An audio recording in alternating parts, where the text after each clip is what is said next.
ইতিহাসের প্রথম এবং একমাত্র অলরাউন্ডার হিসেবে যেই সাকিব আল হাসান 3 ফরম্যাটেই হয়েছেন নাম্বার 1, গড়েছেন একের পর এক রেকর্ড, সেই সাকিবের দেশে অলরাউন্ডারের বড্ড অভাব।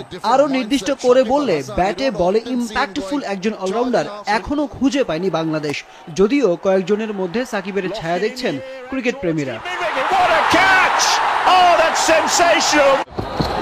মেহেদী মিরাজের অর্জনগুলো স্পষ্ট করে দিয়েছে সাকিবের বিকল্প হওয়ার দৌড়ে এখন পর্যন্ত সবচেয়ে এগিয়ে তিনি।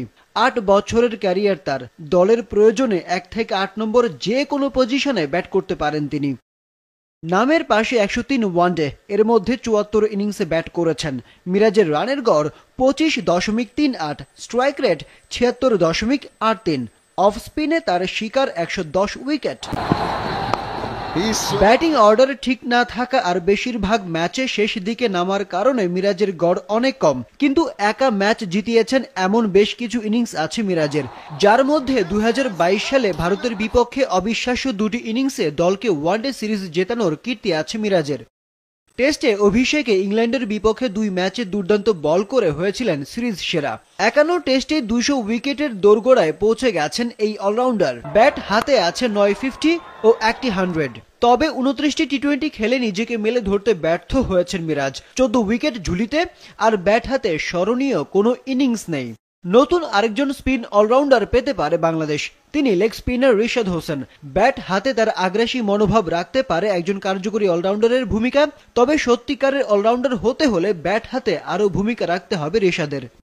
শেন ওয়াটসন আর জ্যাক ক্যালিসের মতো পেস বোলিং অলরাউন্ডাররা মাতিয়ে গেছেন নিজেদের দেশের হয়ে, তবে এখন পর্যন্ত টাইগার জার্সিতে পাওয়া যায়নি কোনো নির্ভরযোগ্য পেস বোলিং অলরাউন্ডার। সাইফুদ্দিন স্বপ্ন দেখালেও ইনজুরি আর ফর্মহীনতা সেই স্বপ্নকে ডালপালা মেলতে দেয়নি।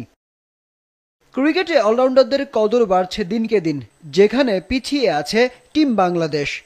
টেস্টে অভিষেকে ইংল্যান্ডের বিপক্ষে 2 ম্যাচে দুর্দান্ত বল করে হয়েছিলেন সিরিজ সেরা।